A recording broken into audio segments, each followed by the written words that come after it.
Bonjour à tous et à toutes, les Robins des Bois du monde entier. Et je suis très heureuse d'être à nouveau avec vous, encore pour ce mois-ci. Après, c'est les vacances pour tout le monde. Enfin, j'espère. Et je vais vous donner quelques bonnes nouvelles moins bonnes. Mais enfin, bon, ça fait partie du jeu. Et puis quelques petites idées pour l'été. Alors, dans les bonnes nouvelles, il faut quand même que je regarde un peu. Vous savez que l'Arizona, enfin aux États-Unis en tout cas, ils sont en train de s'occuper de la nourriture. Et quand même, ils s'en occupent bien. L'Arizona bannit la nourriture transformée dans les écoles avec les additifs nocifs qui sont conséquences de l'obésité, du diabète, enfin, etc. Donc ça, c'est une bonne nouvelle. Vous retrouverez les détails dans le lien. Alors, j'ai des détails qui sont écrits en anglais parce que, ben voilà, on ne veut pas toujours de moi, surtout quand c'est en français et que je parle de certaines personnes. Donc là, on va faire cool, on va faire un peu tranquille et puis on verra ce qui va se passer. Donc il y a quelques nouvelles en anglais, j'espère, mais vous verrez le titre, c'est déjà parleur. Ensuite, l'ancien patron de Google affirme que l'intelligence artificielle est en train d'échapper à notre contrôle. Et il s'est passé quelque chose de drôle, quoi. Je ne sais pas, je n'ai pas retrouvé l'info exacte là-dessus. Mais il y a quand même eu quelque chose que moi je trouve drôle, c'est-à-dire qu'à un moment donné, il y a deux intelligences artificielles qui ont commencé à se parler dans un langage que les humains ne comprennent pas. Et là, ils se sont dit, waouh, c'est grave. Donc, on va être en plein film de science-fiction. Bon, c'est vrai que moi, ça me fait rire parce que je me dis, mais c'est vraiment de la science-fiction qu'on est en train de vivre. À part qu'il y a des gens qui souffrent et des animaux qui souffrent, ça, c'est autre chose. Mais pour le reste, c'est vraiment du grand guignol. Le football anglais élimine quand même les footballeurs transgenres pour les épreuves féminines. Bon, ça paraît logique, c'est bien, c'est sympa. Et il y a une petite contradiction au niveau du climat. Alors c'est vrai que nous, on a chaud, on a chaud, on a chaud. Ça, c'est assez épuisant en ce moment. Et je me souviens d'une année où il y avait il faisait tellement chaud, c'était la canicule, c'est-à-dire que le jour comme la nuit, je ne sais pas si vous vous en souvenez, c'était égal, c'était pareil. Il y avait la même température tout le temps. Et on ne trouvait, à l'époque, on n'avait pas de clim et on ne trouvait de ventilateur nulle part parce que tout le monde avait sauté dessus et nous, les derniers, on s'était fait avoir. Et du coup, on s'est dit, ben, on va partir dans le pays le plus proche. On est allé au Maroc parce qu'on sait qu'à Marrakech, le soir, il fait frais. Et là, on a pu se retaper quelques jours avant de rentrer. Donc, vous voyez, c'est pas la première fois que ça arrive. Par contre, les glaces polaires, contrairement aux prédictions alarmistes, grandissent et s'expansent. Curieux, non? Alors, comme je le disais, comme je le répète, nous ne sommes pas au-dessus des lois, nous ne sommes pas en dessous des lois, nous sommes simplement des hors-la-loi.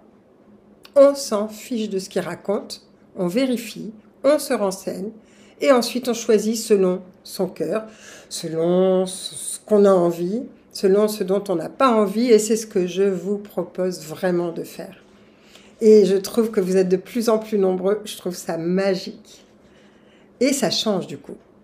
Les consommateurs d'ailleurs rejettent la viande de labo de Bill Gates, donc ses actions baissent.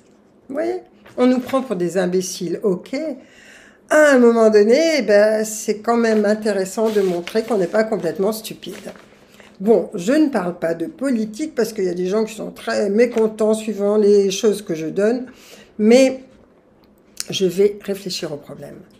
Par contre, il y a un ado de 12 ans qui trouve un capteur, une ado, parce que c'est une fille, qui trouve un capteur de virus avec filtration, avec un système de filtration d'air qu'elle a commencé à faire avec des cartons, des scotch, enfin des choses comme ça, et qui a l'air de fonctionner très bien. Donc, On a une nouvelle génération qui est en train d'arriver et qui a déjà dans la tête un ADN modifié et qui a déjà dans la tête des idées nouvelles de ce qui peut se faire. Alors, il y a une nouvelle pour les animaux. Moi, je trouve ça sympathique aussi. Depuis 7 ans, en République tchèque, ils avaient décidé de faire un barrage, parce que c'était important de faire ce barrage. Bon, mais c'était en attente, administration, etc. Enfin, ce qu'on connaît nous aussi dans nos pays, pas de problème. Et puis, à un moment donné, eh ben, les castors s'y sont mis, main d'œuvre gratuite, en 2 jours, ils ont fait le barrage, encore plus solide que ce qu'auraient pu faire les humains. Vous verrez la vidéo, c'est trop sympa. Et le barrage est fait, et solide, et tout le monde est content. Il y a un petit passage délicat sur l'URSSAF, vous allez voir, c'est bien d'être renseigné. Voilà. Ensuite, il y a un jeune garçon qui est courageux et qui, lui, a 18 ans et il a dit « mais moi, je ne veux pas m'enrôler ». Donc, il est en Israël, il dit « je ne veux pas m'enrôler pour aller massacrer des personnes, quelles qu'elles soient ». Et il dit d'ailleurs, dans la Torah, il y a exactement ce qui est marqué, c'est qu'effectivement, on n'est pas là pour tuer les personnes. Donc, vous allez voir ce jeune garçon, vous allez voir donc l'article, enfin le passage de la Torah qui parle de ça. C'est très explicite et je trouve qu'il a beaucoup de courage et qu'il y en a beaucoup qui commencent à être comme lui aussi. Mais vous savez, quelquefois, il suffit qu'il y en ait un et puis les autres arrivent. C'est comme quand on décrivait des histoires de pédophilie. Il a fallu qu'il y ait une femme qui, à un moment donné, sorte du lot et prenne son courage à 2 mains pour écrire un livre là-dessus. Et après, les langues se sont déliées. Donc, faites partie de ceux-là ou de celle-là. Et c'est parfait. Il y a une femme qui a un cancer, donc on la voit, et qui est en train de montrer que les producteurs, elle a trouvé, ce qui est évident, que les producteurs de pesticides sont aussi les producteurs de produits pour la chimio. Ça ne nous change pas beaucoup, hein, ça on le savait. Et que l'illégalité des herbicides, enfin non, pardon, il y a un retour de produits ultra toxiques dans les champs, alors qu'avant c'était interdit. Donc je ne sais pas si c'est pour calmer la colère des agriculteurs, mais je pense que les agriculteurs ne sont pas stupides et qu'à un moment donné, ils vont bien s'apercevoir que ce n'est pas ça l'objectif. Ils s'en sont peut-être déjà aperçus d'ailleurs, hein. On les prend aussi pour des imbéciles. Alors, il y a une personne qui est herboriste, enfin qui est herboriste. Elle dit en fait, les herboristes sont interdits. Ils sont dans l'illégalité. Mais ça ne nous empêche pas d'écouter les recettes anciennes et de les mettre en pratique. Et elle a parfaitement raison. Donc vous allez voir, c'est très sympathique. Il y a aussi une chose qui est quand même pas mal, c'est qu'il y a un réalisateur qui a fait un film sur la face sombre du chocolat. Et dedans, évidemment, il y a Nestlé. Il a voulu montrer le film à Nestlé qui a refusé. Ben, il a trouvé une idée intéressante. En fait, il a installé un écran géant à côté de Nestlé et il a passé son film, son reportage. Donc, c'est vraiment top.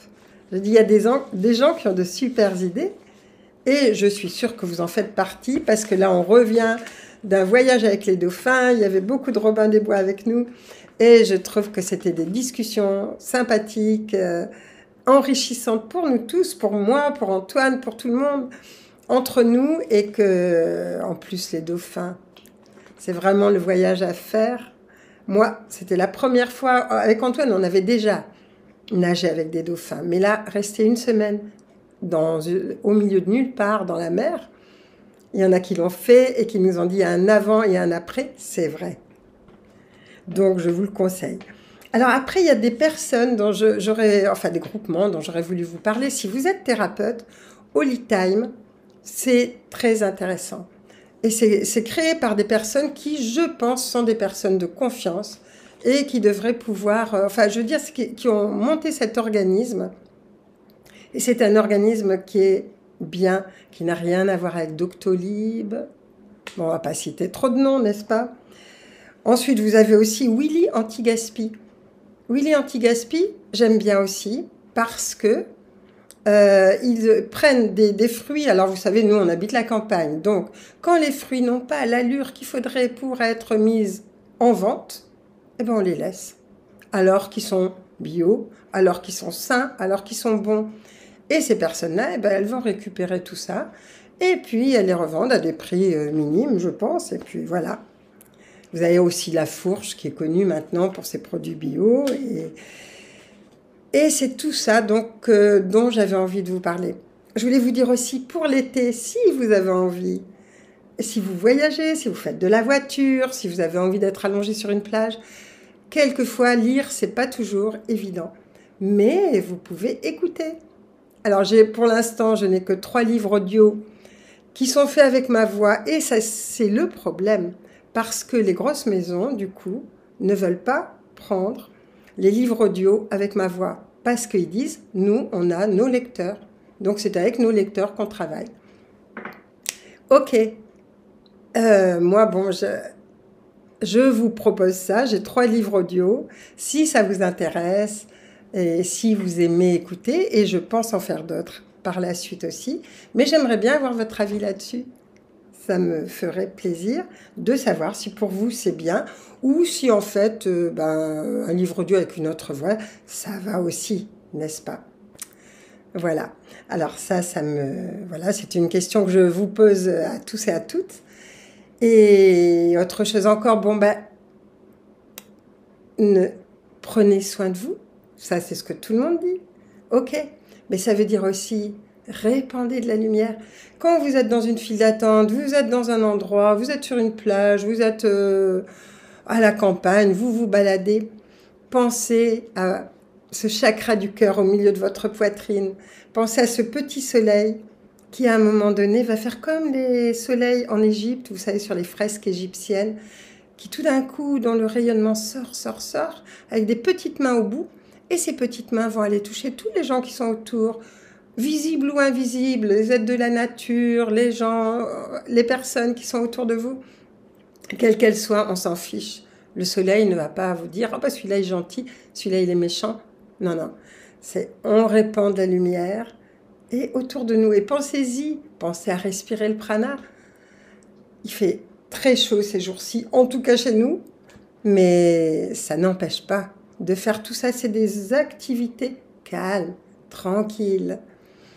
Et donc, vous regardez, vous visualisez ce soleil, vous voyez les petites mains qui s'en vont vers les personnes autour de vous, vers les animaux, vers les plantes, peu importe, vers tout le monde. Et vous allez illuminer la journée de certains, illuminer la vie, répandre de la joie, et vous allez voir combien la planète vous en remerciera et comment vous allez vous sentir après. Parce que c'est vraiment important. C'est ça que j'avais envie de vous dire, parce que quoi qu'il arrive, nous sommes tous des porteurs de lumière. Il faut vraiment réveiller cette lumière. Et surtout, arrêtons de juger. Je vois, il y a des gens qui vont se plaindre, qui vont juger, qui vont... on a toujours une raison pour ce genre de choses. Mais on a aussi toujours une raison de ne pas juger. Peu importe ce qu'a fait l'autre. Ah, celui-là, il a fait... par exemple, pour notre voyagiste, il y en a qui disent « Ah ouais, mais c'est trop cher. » Ben ouais, ok. Mais quand on vient, ok, on accepte quelque chose. Donc, on accepte l'ensemble. C'est comme ça. C'est-à-dire, si vous arriviez de temps en temps à penser pendant cet été à ne pas juger pendant ne serait-ce qu'une demi-journée par semaine, par exemple, au début. Et puis après, vous allez voir, c'est un entraînement. Et à ce moment-là, vous allez vous rendre compte que d'une part, c'est régénérant pour vous et pour tout ce qui est autour de vous. Donc, je vous souhaite le meilleur. Je suis heureuse que vous soyez là, que vous existiez. Heureuse d'être à cette époque, aussi compliquée soit-elle. Mais c'est vraiment... N'oubliez pas que c'est un cadeau et que ce cadeau-là, c'est vraiment, ça nous est offert pour que nous puissions justement nous réveiller. Et l'ombre est toujours au service de la lumière. Voilà, et je vous aime beaucoup. Je vous aime tout court.